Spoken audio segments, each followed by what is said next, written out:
الہ العالمین، ایک بیٹا تو کیا ایسے کئی بیٹے ہلاک ہو جائیں، لیکن میں کبھی تیری نافرمانی تو نہیں کر سکتا، میں تیری ناراضگی سے پناہ مانگتا ہوں، اب بھی پناہ مانگتا ہوں اور آئندہ بھی پناہ مانگتا رہوں گا۔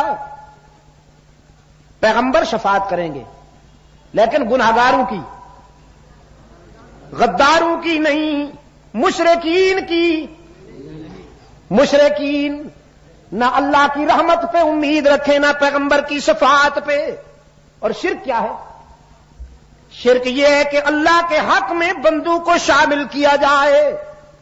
سجدہ کس کا حق ہے؟ اونچی آواز سے، سجدہ کس کا حق ہے؟ پھر کوئی قبر کو سجدہ کرے تو قابل معافی ہے؟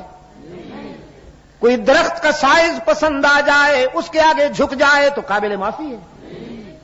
کسی جھنڈی کی اڑانے پسند آ جائیں وہاں سجدہ کرے تو قابل معافی ہے؟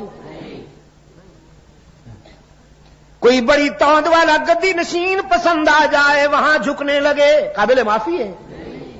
سجدہ کس کا حق ہے؟ اللہ ہی کا۔ قیام کس کا حق ہے؟ اللہ ہی کا۔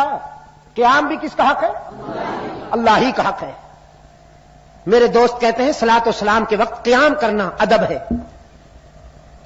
میں نے کہا اگر صلاۃ و سلام میں قیام ادب کا قرینہ ہوتا تو نماز میں بھی درود و سلام قیام کی حالت میں پڑھنے کا حکم ہوتا۔ صلاۃ و سلام کے وقت قیام کرنا اگر ادب کا قرینہ ہوتا تو نماز میں بھی درود و سلام قیام کی حالت میں پڑھنے کا حکم ہوتا۔ درود و سلام ہے نماز میں کہ نہیں ہے؟ ہے نا؟ جب آپ کھڑے ہوتے ہیں تو درود و سلام پڑھتے ہیں نا؟ رکوع میں، سجدے میں نہیں پڑھتے نا؟ کب پڑھتے ہیں؟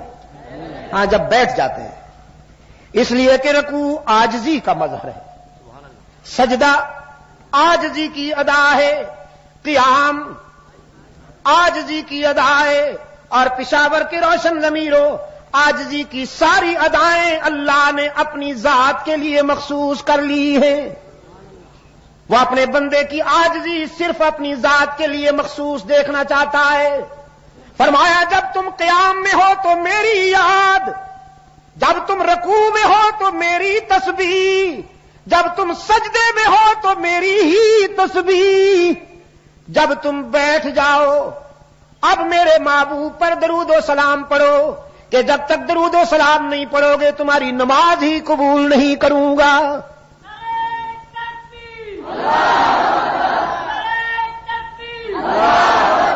درود و سلام تو ضروری ہے لیکن قیام کی حالت میں یا قعود کی حالت میں۔ مولوی صاحب منوانا چاہتا ہے عشق رسول کے دعوے کے ساتھ کہ قیام ادب کا قرینہ ہے۔ قیام کس کا حق ہے؟ رکوع کس کا حق ہے؟ سجدہ کس کا حق ہے؟ مشکل کشائی کس کا حق ہے؟ حاجت روائی کس کا حق ہے؟ مصائب دور کرنے والا کون؟ رزق عطا کرنے والا کون؟ اولاد کس سے مانگی جائے؟ اللہ ہی سے مانگی جائے نا۔ یہ کہتا نہیں بیٹیاں اللہ دیتا ہے، بیٹے پیر صاحب دیتے ہیں، دل کا ذن قسمت دیزا۔ بیٹیاں اللہ دیتا ہے، ہم نہیں چاہتے کہ نہ ہوں مگر وہ آ جاتی ہیں، یہ اللہ کا فیصلہ ہے۔ اور بیٹا یہ تو ساری مہربانی حضرت صاحب دی ہے جی، سب کے جان ساری مہربانی حضرت صاحب ہے، یہ کچھ نہیں، ساری مہربانی حضرت صاحب دی ہے۔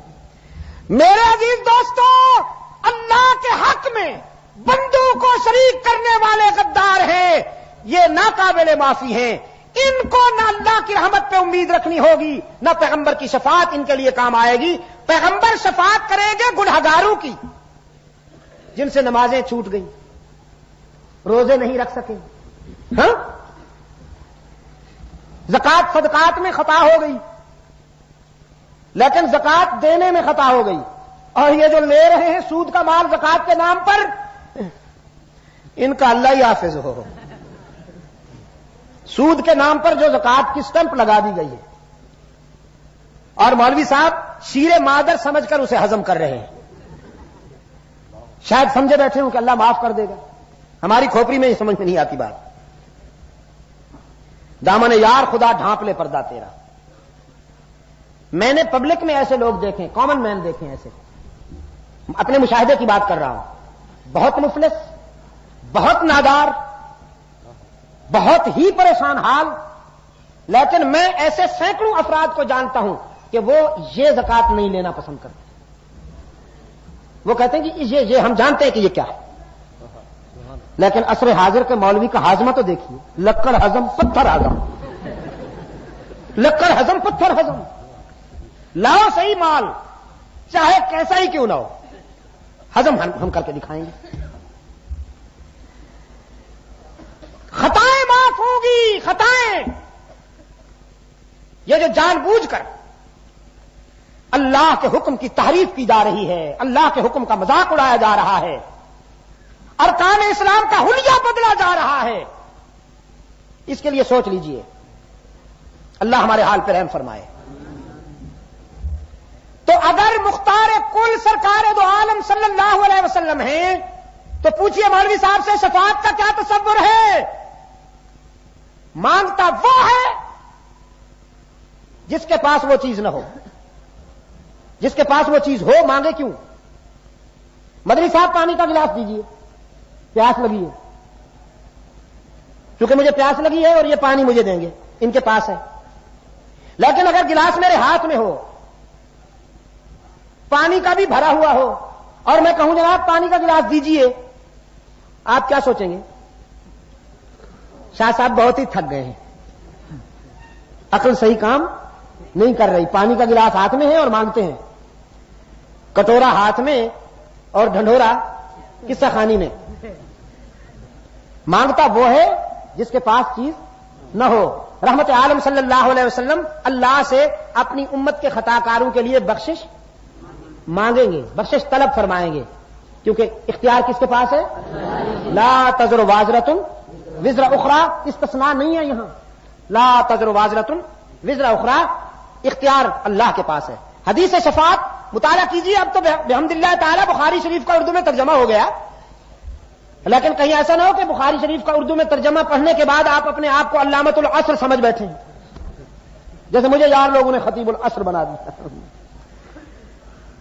علامۃ العصر بننے کے لیے ویسے آج تو ماشاءاللہ علاموں کی بھی کوئی کمی نہیں. ایک ڈھونڈو ہزار ملتے ہیں. احمد آباد میں آموں کی اتنی قسمیں نہیں ہیں, ہمارے ملتان میں آموں کی اتنی قسمیں نہیں ہیں جتنی عصر حاضر میں علاموں کی قسمیں ہیں. جس کو چاہے ٹائٹل پھینک دیں اور ایسا چپک جائے گا, ایسا میلڈ ہو جائے گا کہ باقی سارا نظام درہم برہم ہو جائے, لیکن اس سے علامہ کا ٹائٹل نہیں چھوٹے گا, چمٹ جائے گا. کبھی کبھی اس پر بھی تسکین نہیں ہوتی, کہتے ہیں ڈاکٹر بھی ساتھ لکھو. اچھا جی ڈاکٹر بھی لکھیں. کبھی اس پہ بھی تسکین نہیں ہوتے, کہتے ہیں اسلامک اسکالر بھی ساتھ لکھو. اچھا جی وہ بھی لکھیں گے. کبھی کبھی اس پر بھی تسکین نہیں ہوتی, اشارہ کرتے ہیں پی ایچ ڈی بھی ساتھ لکھو.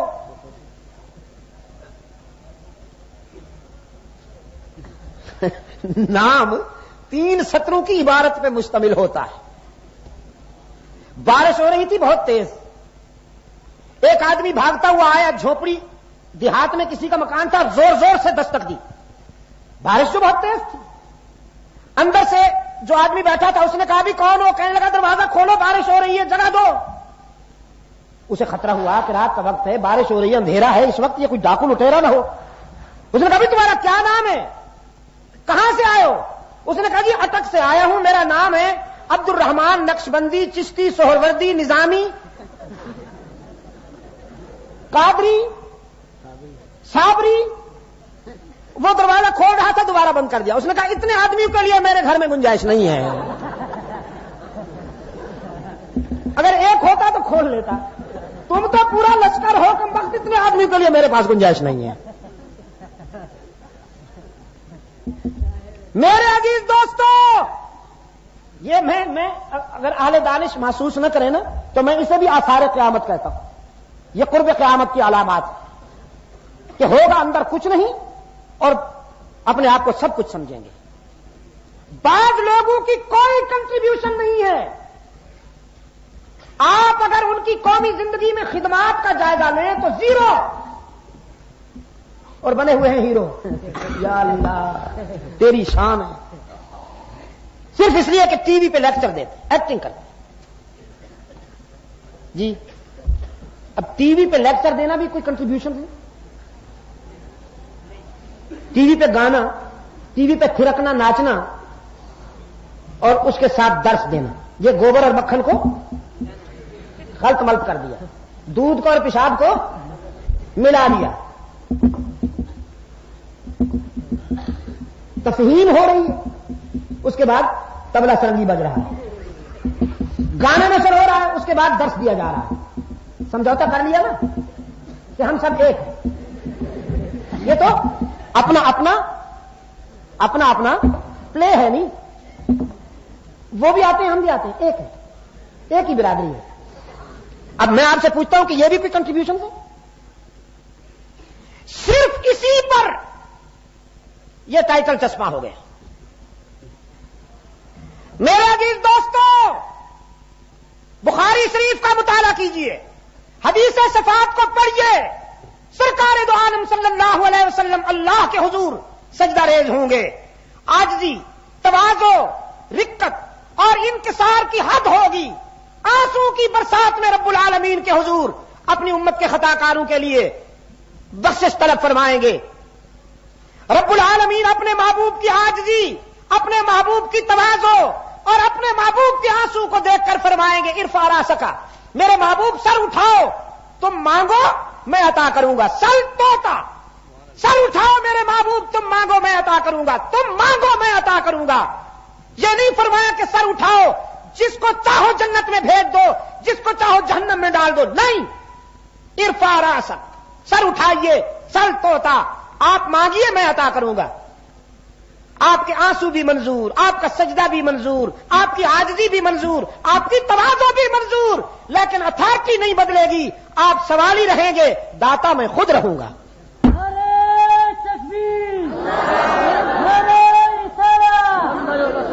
اختیار میرے اپنے پاس ہے، اختیار میرے اپنے پاس ہے. میرے محبوب آپ مانگتے ہوئے اچھے لگتے ہیں، میں دیتا ہوا اچھا لگتا ہوں. آپ سے بہتر مانگنے والا کوئی نہیں اور مجھ سے بہتر دینے والا کوئی نہیں. یہ بالکل سچ ہے. لیکن مختار کل کون ہے؟ ہر جگہ ہر وقت موجود کون ہے؟ سرکار دو عالم صلی اللہ علیہ وسلم فرش سے عرش تک تشریف لے گئے. اب بعض لوگوں کو خیال آیا، انہوں نے کہا جب فرش سے چلے تھے تو اس وقت تو آدمی تھے، انسان تھے، لیکن جب وہاں پہنچے تو پھر یہ وہ ہو گئے. وہ قرآن پاک نے فرمایا والنجم اذا ہوا ما ضل صاحبکم وما غوا وما ينطق عن الهوى ان هو الا وحی یوحی علمه شدید القوى ذو مرة فاستوى وهو بالافق الاعلى ثم دنا فتدلى فكان قاب قوسين او ادنى فاوحى الى عبده ما اوحى سبحان الذي اسرى بي. یہ روانگی ہے. فاوحى الى عبده، یہ واپسی ہے. قرآن پاک نے فرمایا جب روانہ ہوئے تو بھی عبد کامل، وہاں پہنچے تو بھی انسان کامل، اور وہاں سے جب واپس آئے تو بھی عبد کامل. معراج علی الراس والعین، لیکن ان کی عبدیت میں فرق نہیں آیا، اس کی الوہیت میں فرق نہیں آیا. زندگی رہی تو باقی باتیں کل انشاءاللہ. ہاں، ہمارے فلسطینی بھائی ایک عرصہ سے سامراج کے ظلم و ستم کا نشانہ بنتے چلے آ رہے ہیں. پاکستان میں آپ نے بیان کر لیا ہوگا ہمارے عزیز مولانا فضل الرحمان صاحب کا کہ جے یو آئی کا پروگرام ہے 1 اپریل سے اس ظلم کے خلاف احتجاج بلند کرنے کا. میں دعا کرتا ہوں پشاور کے دوستوں کے لیے، یہاں کی جمعیت علماء اسلام کے کارکنوں کو، رضاکاروں کو اللہ توفیق عطا فرمائے کہ وہ فلسطین کے مسلمانوں کے ساتھ اپنی وابستگی اور اسرائیلی مظالم کے خلاف اپنے جذبات کا اظہار کر سکے. انڈیا میں ہونے والے حالیہ بیانات کی یہ کیسٹیں لاکھوں کے اجتماعات میں یہ بیانات ہوئے, آرام آرام سے مفتی صاحب سے آپ کو مل سکیں گی. بسم اللہ الرحمن الرحیم. اللہم صلی علی سیدنا محمد النبی الامی وعلی آلہ واصحابہ وبارک وسلم. ربنا آتنا فی الدنیا حسنۃ وفی الآخرۃ حسنۃ وقنا عذاب النار. ربنا ظلمنا انفسنا وان لم تغفر لنا وترحمنا لنکونن من الخاسرین. اے اللہ اپنے فضل و کرم سے عالم اسلام کی مدد فرما. مسلمان جہاں کہیں مظلوم ہیں اے اللہ ان کی دستگیری فرما. فلسطین کے مسلمانوں کی مدد فرما. انہیں سرخ و سفید سامراج کی درندگی سے اور شقاوت و بربریت سے اے اللہ نجات عطا فرما. ہمارے افغانستان کے بھائیوں کو بھی اے اللہ سرخ بھیڑیوں کی درندگی اور بربریت سے نجات عطا فرما. برے صغیر کے مسلمانوں کی مدد فرما. اے اللہ